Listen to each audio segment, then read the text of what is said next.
الحمدللہ رب العالمین والعاقبۃ للمتقین والصلاة والسلام علی سید الانبیاء والمرسلین وعلی آلہ واصحابہ الطیبین الطاہرین اما بعد فاعوذ باللہ من الشیطان الرجیم بسم اللہ الرحمن الرحیم ان الذین یتلون کتاب اللہ واقاموا الصلاة وانفقوا مما رزقناهم سرا وعلانیہ یرجون تجارتا لن تبور صدق اللہ العظیم۔ قابل قدر علماء ذوی الاحترام و حاضرین بزم، السلام علیکم ورحمۃ اللہ وبرکاتہ۔ میرے پیارے آقا صلی اللہ تعالی علیہ وسلم کے پیارے دیوانوں، آج یہ کلمہ کی جس حصے کی تلاوت کا میں نے شرف حاصل کیا، اس سے متعلق کچھ معروضات پیش کرنے سے پہلے بارگاہ رسالت مآب صلی اللہ علیہ وسلم میں جس طریقے سے میں پڑھا ہوں، عقیدت و محبت میں ڈوب کر اسی طریقے سے درود و سلام کا نذرانہ پیش کریں۔ الصلاة والسلام عليك يا رسول الله، الصلاة والسلام عليك يا رسول الله، الصلاة والسلام عليك يا حبيب الله، الصلاة والسلام عليك يا حبيب الله، الصلاة والسلام عليك يا نبي الله، الصلاة والسلام عليك يا نبي الله، الصلاة والسلام عليك يا نور الله، الصلاة والسلام عليك يا نور الله، وعلى آلك وأصحابك يا حبيب الله، وعلى آلك وأصحابك يا حبيب الله، صلى الله تعالى عليك وسلم، صلى الله تعالى عليك وسلم۔ میرے پیارے آقا صلی اللہ تعالی علیہ وسلم کے پیارے دیوانوں، لندن کے اس سینٹر میں آقا کریم رؤوف الرحیم علیہ تحیۃ و تسلیم کے ذکر پاک کی محفل میں اللہ رب العزت جل جلالہ آپ کا ہمارا سب کا آنا قبول فرمائے، آمین، اور ہماری اس نشست کو کفارہ سیئات بنائے، آمین۔ بلبل باغ مدینہ سے آپ آقا کریم صلی اللہ علیہ وسلم کی نعت سماعت فرما رہے تھے اور عشق و مستی میں جھوم کر تصور میں مدینے کی گلیوں کی سیر کر رہے تھے۔ میں چاہوں گا کہ مختصر سے وقت میں آپ کو قرآن مقدس کی روشنی میں 3 ایسی چیزوں کی طرف آپ کی توجہ کو مبذول کراؤں جس کے حوالے سے قرآن مقدس میں اللہ عز و جل نے بہت بڑی فضیلت اور بہت بڑی برکتوں کا ذکر فرمایا ہے۔ اس وقت پوری دنیا میں بسنے والا مسلمان یا دنیا میں بسنے والا ہر انسان جو بھی تجارت کرتے ہیں، دنیا کا کوئی بھی انسان اپنی تجارت کے اندر خسارہ نہ برداشت کرتا ہے اور نہ کسی ایسی تجارت کی طرف قدم بڑھاتا ہے جس میں اسے نقصان کا اندیشہ ہو جائے۔ لیکن ہم دیکھتے ہیں کہ بہت ساری جگہوں پر انویسٹ کرنے کے بعد، تجارت شروع کرنے کے بعد نفع کی امید تو نظر آتی ہے، لیکن نتیجتاً نفع کی بجائے انسان اپنی کیپٹل بھی گنوا بیٹھتا ہے اور خسارے کا شکار ہوتا ہے۔ جب بھی انسان کو تجارت کرنی ہو تو اسے کیپٹل کی ضرورت ہوتی ہے، ایکسپیرینس کی ضرورت ہوتی ہے، تب جا کر کے وہ کسی تجارت کی طرف بڑھتا ہے۔ لیکن باوجود اس کے یہ ضروری نہیں کہ کیپٹل، ایکسپیرینس، یہ سب کچھ کے باوجود اسے نفع نصیب ہو اور خسارے سے وہ بچ سکے۔ لیکن میرے کریم جل جلالہ نے 3 اعمال کا ذکر فرمایا اور بڑے واضح لفظوں میں فرمایا، اس تجارت کے حوالے سے جس میں ذرہ برابر بھی نقصان ہے ہی نہیں۔ ارشاد فرمایا، ان الذین یتلون کتاب اللہ واقاموا الصلاۃ وانفقوا مما رزقناہم سرا وعلانیہ یرجون تجارتا لن تبور۔ اللہ عز و جل ارشاد فرماتا ہے، قرآن کی تلاوت کرنے والے، نماز قائم کرنے والے، اعلانیہ یا پوشیدہ صدقہ کرنے والے، یہ ایسی تجارت کرتے ہیں کہ جس میں کوئی خسارہ ہے۔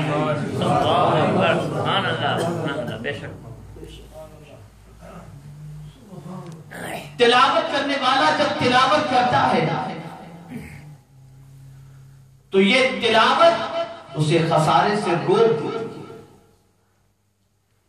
اللہ کی کتاب کی عظمت یہ ہے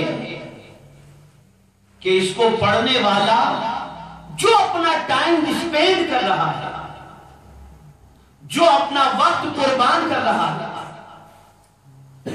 تو ہو سکتا ہے کسی کے ذہن کے اندر یہ بات آئے کہ اگر اتنا ہی وقت میں کسی اور تجارت کے اندر یا کام میں خرچ کرتا تو مجھے نفع زیادہ میسر ہو جاتا ہے۔ تو قرآن کہتا ہے، اے روئے زمین پر بسنے والے انسان، ہو سکتا ہے کہ یہ ٹائم تو دوسرے کام میں اسپینڈ کرتا تو تجھے خسارہ ہوتا، لیکن اے تلاوت کرنے والے، تیرے ٹائم کے اسپینڈ کا صلہ اللہ تجھے دنیا میں بھی عطا کرے گا اور آخرت میں۔ یہ ٹائم تیرا ضائع نہیں ہو رہا، یہ ٹائم تیرا برباد نہیں ہو رہا، یہ ٹائم تیرا ویسٹ نہیں ہو رہا، بلکہ اس ٹائم کا صلہ اللہ تجھے دونوں جہاں میں عطا کرے گا۔ آپ ذرا سوچو، میرے پیارے آقا صلی اللہ تعالی علیہ وسلم کے پیارے دیوانوں، اللہ کی کتاب کی تلاوت یہ معمولی چیز نہیں ہے، یہ چھوٹا کام نہیں ہے، یہ ہلکا کام نہیں ہے، بلکہ اللہ کی کتاب کی تلاوت یہ اتنا افضل و اعلیٰ کام ہے کہ میرے پیارے آقا صلی اللہ تعالی علیہ وسلم کے پیارے دیوانوں، تلاوت کرنے والا جب اللہ کے گھر میں تلاوت کرتا ہے تو اللہ کی طرف سے اس کے اوپر سکینہ نازل کیا جاتا ہے. اور تلاوت کرنے والا جب اپنے گھر میں تلاوت کرتا ہے تو اللہ عز و جل انوار و تجلیات کی بارش اس کے گھر میں نازل کرتا ہے. تلاوت کرنے والا گھر کی چار دیواری میں تلاوت کرتا ہے، اتنی آہستہ پڑھتا ہے کہ خود ہی سن سکے، اس سے بلند سے نہیں پڑھتا تو اس کی ذات کو فائدہ پہنچتا ہے. لیکن اگر وہ بلند و بالا بلند آواز سے تلاوت کرتا ہے تو در و دیوار جو اس کی تلاوت کی آواز سنتے ہیں قیامت کے دن اللہ کی بارگاہ میں گواہی دیں گے، اے اللہ اس بندے کی بخشش فرما کہ ہم نے اس کی زبان سے تیری تلاوت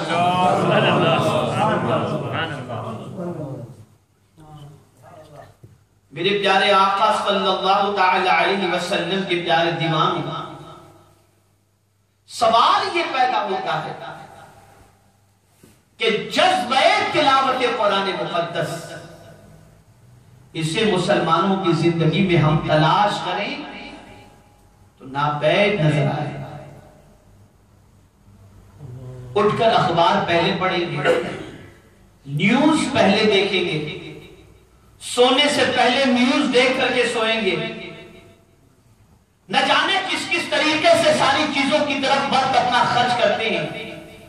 میں یہ نہیں کہتا کہ آپ دنیا کے حالات پر نظر نہ رکھو، لیکن میڈیا کے اندر آنے والی ہر چیز سچی نہیں ہوا کرتی، لیکن قرآن کو اللہ کی سچی کتاب ہے. تو سب سے پہلے جھوٹ کو دیکھنے کی بجائے سب سے پہلے اس سچ کو دیکھو جو اللہ کی طرف سے نازل ہوا. میرے پیارے آقا صلی اللہ تعالی علیہ وسلم کے پیارے دیوانوں،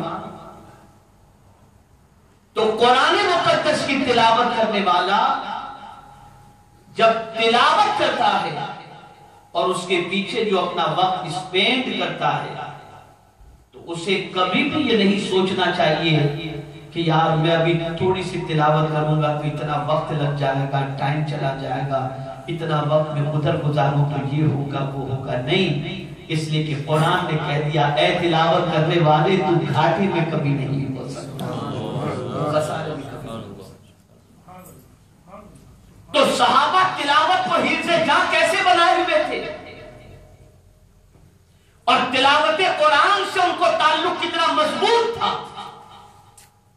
کہ میدان جنگ کے اندر جب رسول گرامی وقار صلی اللہ علیہ وسلم نے اپنے ایک صحابی کو قافلہ سالار بنایا اور قافلے کی حفاظت کے لیے اور نگرانی کے لیے رات کو جاگنے کا انہیں حکم دیا گیا، جب انہوں نے دیکھا کہ پورا قافلہ سو رہا ہے اور دور تک نگاہ انہوں نے دوڑائی، کہیں دشمن کوئی نظر ہی نہیں آ رہا، تو اب رات جگنا ہے. آج ٹریولنگ کرنے والے رات جگنا چاہتے ہیں، سفر کرتے ہیں تو کیا کرتے ہیں؟ میکسیمم جگہوں پر گانے لگا دیے جاتے ہیں، مووی چلا دی جاتی ہے تاکہ نیند نہ آئے. لیکن صحابی کے عمل پر قربان جائے، جگنا ہے رات، پہرا دینا ہے رات.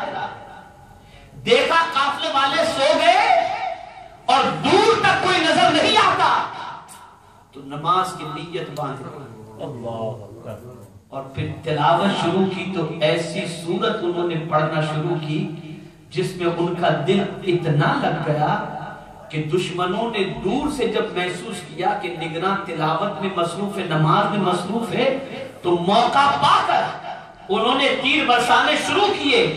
تیر کی سرسراہٹ کی آواز جب سونے والوں نے سنی وہ بیدار ہوئے، لیکن وہ نگراں اللہ کے کلام کی تلاوت میں اتنے مصروف تھے کہ انہیں پتہ ہی نہیں چل رہا تھا کہ تیر چل رہے ہیں. جب کافی دیر کے بعد شور و غل کی آواز آئی تب پتہ چلا. پھر ان سے پوچھا گیا کہ تیر کی سرسراہٹ کی آواز سے آپ نے نماز کیوں ترک نہ کر، نماز کیوں نہ توڑ دی؟ تو جب آپ بھی ارشاد فرماتے ہیں میں نے جو سورت شروع کی تھی اس میں مجھے اتنا کیف مل رہا تھا کہ میں تیر کی سرسراہٹ کی آواز بھی نہ سن سکتا. یہ ہے شوق یہ ہے شوق. اس لیے تلاوت کرنے والے کو کبھی گھاٹے میں نہیں دیکھو گے. صحابہ تلاوت کرتے تھے خسارے میں نہیں تھے. تابعین تلاوت کرتے تھے خسارے میں نہیں تھے. تو ہمیں یہ بات ذہن میں رکھنی ہے کہ قرآن کی تلاوت کرنے والا اللہ عز و جل کے فرمان کی روشنی میں ایک ایسی تجارت کر رہا ہے جس میں کوئی گھاٹا ہے ہی. سبحان اللہ. دوسرا وصف ہے نماز قائم کرنا. دکان پر بیٹھے ہیں نماز کا وقت ہوا, خیال پیدا ہوتا ہے جائیں گے تو کسٹمر مس ہو جائے گا, کہیں کسٹمر دوسری دکان پر نہ چلا جائے, کہیں ہمارا خسارہ نہ ہو جائے. نتیجتاً انسان نماز کو آسانی کے ساتھ ضائع کرے گا. وہ کیا سوچ کر ضائع کر رہا ہے؟ کسٹمر مس ہو جائے گا, گاہک چلا جائے گا, نفع میں نقصان ہوگا. میرا کریم فرماتا ہے نماز قائم کرنے والے تو نماز قائم کرے گا تو نہ کسٹمر ادھر جائے گا نہ ادھر جائے گا اور نہ تیرا گھاٹا ہوگا. یہ ایسی تجارت ہے کہ اس میں خسارے کے کوئی امکان ہے ہی نہیں. سبحان اللہ. سوچ بدل گئی ہماری, تعلق بالقرآن ہمارا ٹوٹ چکا ہے. تاریخ اٹھا کر کے دیکھو. بہت اہم بات ہے یہ جملہ, نماز ترک کرنے والے کو دنیا کے پیچھے بھاگنا پڑتا ہے اور نماز پڑھنے والے کے پیچھے دنیا بھاگا کرتا ہے. اللہ کے ولی نماز قائم کرتے تھے تو بادشاہ ان کے قدموں میں آ کر بیٹھا کرتے تھے, اور ہم نے نماز سے رشتہ کمزور کیا تو ڈور ٹو ڈور دستک دینے کی نوبت آ گئی. وہ جانتے تھے کہ یہ ایسی تجارت ہے کہ اس میں کوئی خسارہ ہے ہی نہیں. اور کیسے خسارہ تھا؟ ایک تو سب سے بڑی غلطی ہماری یہ ہے کہ ہم قرآن مقدس کو ایک فضیلت کی کتاب سمجھ بیٹھے, ثواب اور ایصال ثواب کے ذریعے کی کتاب سمجھ بیٹھے. ہم نے یہ نہیں سمجھا کہ یہ ایک گائیڈ بک ہے, یہ ایک ایسی کتاب ہے کہ اس کتاب پر عمل کرنے کی بنیاد پر اللہ عز و جل ہمیں وہی نتیجہ دکھائے گا جو نتیجے کا اس نے اپنی کتاب کے اندر وعدہ فرمایا. تو میرے پیارے آقا صلی اللہ تعالی علیہ وسلم کے پیارے دیوانوں, دوسری بات اللہ نے جو فرمائی وہ کیا فرمائی؟ ان الذین یتلون کتاب اللہ واقاموا الصلاۃ, نماز پڑھنا. اور یہی وجہ ہے کہ آج دنیا کا تاجر تجارت کرتے کرتے اپنے بیٹے کو بھی اپنی دکان پر بٹھا دیتا ہے کہ بیٹا بڑی محنت سے تجارت ہم نے سیٹ کی ہے, اب تو بھی آ کر کے بیٹھ تاکہ تو تجارت کے گر سیکھ جا, اور جب تو تجارت کا فن سیکھے گا تو کبھی تجارت کے اندر خسارہ نہیں ہوگا. ہم یہ سکھاتے ہیں, یہ سکھانا غلط نہیں ہے, لیکن اس سے زیادہ کس چیز کو پرائیورٹی دینی چاہیے؟ تو آؤ انبیاء کی شان دیکھو تو ہر نبی کی پوزیشن یہ ہے کہ وہ اپنی اولاد کو سب سے پہلے نماز کی تعلیم. حضرت لقمان نے کہا یا بنی اقم الصلاۃ, قرآن کہتا ہے وَأْمُرْ أَهْلَكَ بِالصَّلَاةِ, اس لیے کہ وہ نماز کے ذریعے جو فائدہ حاصل کر چکے ہیں وہ اپنی اولاد کو بھی اسی طرف لے جانا چاہتے ہیں تاکہ اس کے ذریعے اولاد بھی خسارے سے بچ کر کامیابی کی شاہراہ پر گام سکے. اب وقت اتنا نہیں کہ فضائل نماز پر میں کچھ کہہ سکوں, لیکن قرآن مقدس میں کم و بیش 700 مقامات الگ الگ انداز سے اللہ رب العزت جل جلالہ نے نماز کے حوالے سے تاکید فرمائی، اور کئی مقامات پر اللہ عز و جل نے امر کا صیغہ بیان فرمایا، کہیں ماضی کا صیغہ آیا، کہیں مستقبل، کہیں جو ہے مضارع کا صیغہ آیا، کہیں الون عورت سے نماز کا حکم دیا گیا، کہیں اجتماعی طور پر حکم دیا گیا۔ خاص کے اس طریقے سے اللہ رب العزت جل جلالہ نے نماز کا قرآن مقدس میں کئی مقامات پر حکم عطا فرمایا۔ اور ابھی پرسوں شب معراج ہم سے رخصت ہوئی،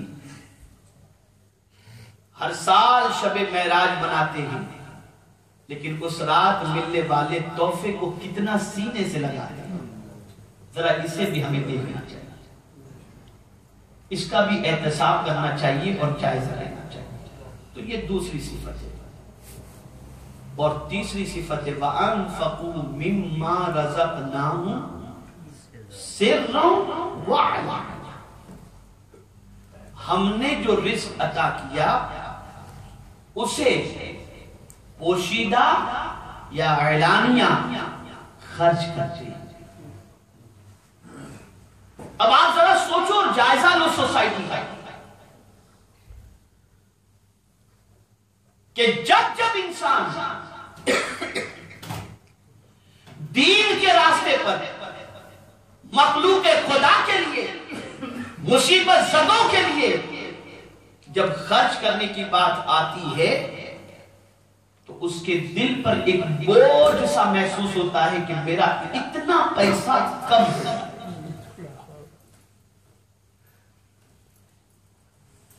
اور یہ وسوسہ کون پیدا کرتا ہے؟ قرآن کہتا ہے الشیطان یعدکم الفقر، یہ وسوسہ شیطان دلوں کے اندر پیدا کرتا ہے کہ تم اتنا دو گے تو تمہارا پیسہ کم ہو جائے گا، خسارے میں ہو جاؤ گے، کم ہو جائے گا۔ لیکن یاد رکھیں میرا مولا فرماتا ہے اے دینے والے، دیا ہوا میرا، یہ قرآن کیا کہتے ہیں وَأَنفَقُوا مِمَّا رَزَقْنَاهُمْ، ہم نے جو ان کو دیا۔ پتا چلا دولت دینے والی ذات بھی اللہ کی ہے، اور اللہ کی دی ہوئی رقم کو اللہ کے نام پر اور اللہ کی راہ میں خرچ کیا جائے تو میرا مولا صرف قبول ہی نہیں فرماتا بلکہ یہ ایسا سودا ہے کہ اللہ 10 گنا زیادہ لوٹا دیا۔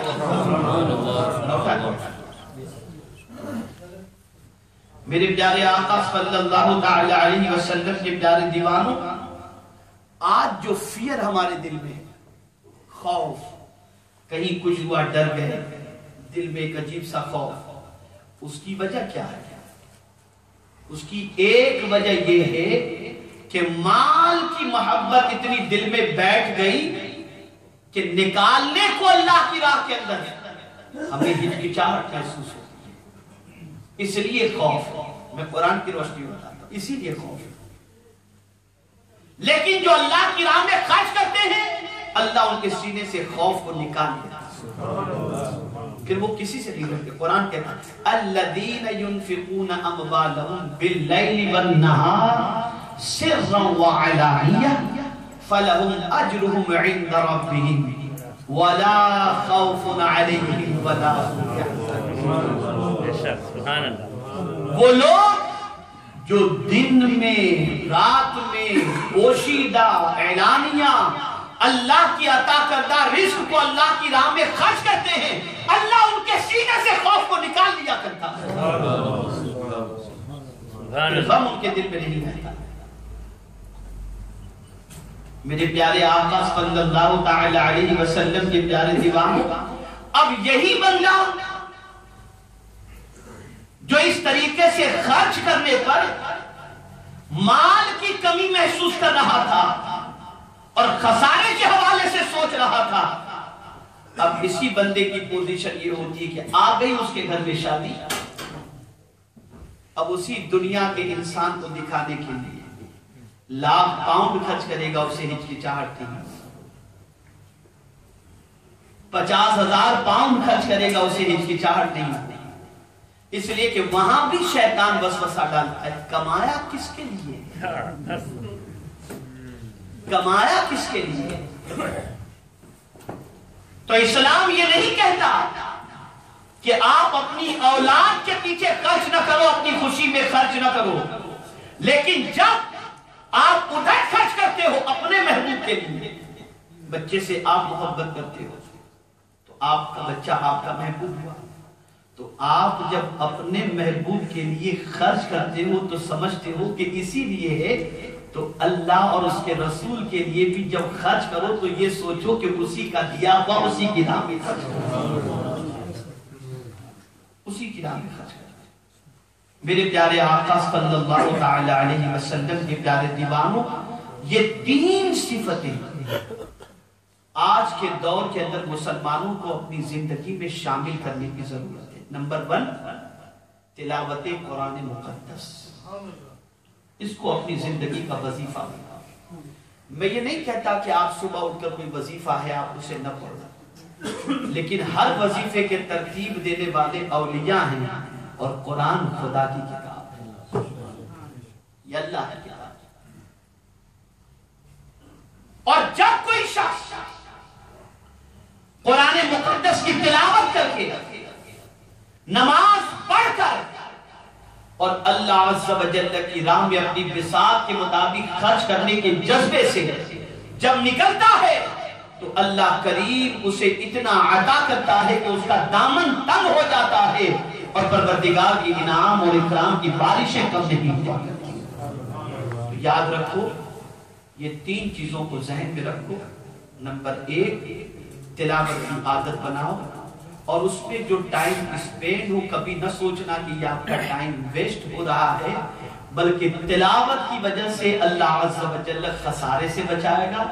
وقت نماز ہو ادا کرو، اور یہ نہ سوچو کہ دکان پر بیٹھا ہوں یا میں نماز پڑھوں گا تو میری جاب چلی جائے گی، نہیں، بلکہ اللہ عز و جل نماز قائم کرنے کی بنیاد پر پروردگار جل جلالہ خسارے سے بچائے گا۔